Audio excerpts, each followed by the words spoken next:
ప్రియమైన ప్రియాంక గాంధీ గారు, ప్రియమైన ప్రియాంక గాంధీ గారు, అమ్మ ఉత్తరం రాస్తున్నాం బదులిస్తారా మీరు, అమ్మ ఉత్తరం రాస్తున్నాం బదులిస్తారా మీరు. సోనియా గాంధీ మేడం గౌరాల బిడ్డే రాహుల్ గాంధీ సారు తోడబుట్టిన ప్రియాంక గాంధీ మేడంకు తెలంగాణలో ఉన్న స్టూడెంట్స్ కారట్లు అట్లా రాసుకుంటూ వస్తురట. ఎందుకు రాస్తుర్రు ఏం కథ అంటారా చెప్తా పాండ్రి.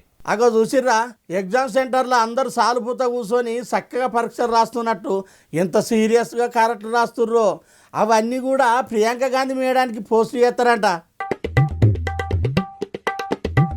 మరి ఏమని రాస్తుర్రు అంటే, ప్రియాతి ప్రియమైన ప్రియాంక గాంధీ మేడం, మేము తెలంగాణ గుండెకాయ హైదరాబాదు పట్టణంలో ఉన్న అప్సిగూడ SR college, Himayatnagar silver jubilee degree college, SR Nagar Haindavi కాలేజీలల్లా చదువుకుంటున్న ఆడపిల్లలం. మీ చేయి పార్టీలు అధికారంలోకి రాకముందు ఎన్నికల ప్రచారం అప్పుడు కాలేజీలకు పోయి ఆడపిల్లలకు స్కూటీలు కొనిస్తామని హామీలు ఇస్తే, పొత్తుల ఆంధ్రప్రదేశ్లో ఉన్నప్పుడు అప్పట్లో చంద్రాల సారు ఉమ్మడి ఏపీకి ముఖ్యమంత్రిగిరి ఎలగబెడుతున్నప్పుడు బడిలో చదివే ఆడపిల్లలకు సైకిళ్ళు ఇచ్చినట్టు సైకిల్ ఇస్తారేమో అనుకొని మీ నాయనమ్మ ఇందిరమ్మ రాజ్యంలో ఆడపిల్లలకు కూడా స్కూటీలు ఇస్తాం అంటుర్రు కదా.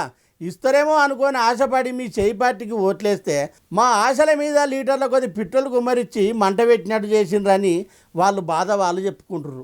నా పేరు విజయ. మాకు గవర్నమెంట్ స్కూటీలు ఇస్తా అని చెప్పి ఇవ్వలేదు. అందుకే మేము ఉద్యమం చేస్తున్నాము. మా స్కూటీలు మాకు కావాలి. ఆడపిల్లల బాధ ఆడోళ్ళకే ఎరుకుంటుంది కాబట్టి మా అవస్థ మీకే తెలుస్తుంది అనుకుంటున్నాం. ఎప్పటి వరకు మాకు స్కూటీలు ఇస్తారో మీరు పెద్ద మనసు చేసుకొని ఆలోచించి తిరిగి టప్ప పంపిస్తారని పిట్టకి పెట్టుకొని ఎదురు చూసినట్టు బలగం సినిమాలే కదా కొబ్బరయ్య బలగం చూసినట్టు చూస్తున్నామని కారట్లేసిరట. అయ్యా రేవంతాల్ సారు, మిమ్మల్ని అడిగితే ఏం ఫలం లేదు.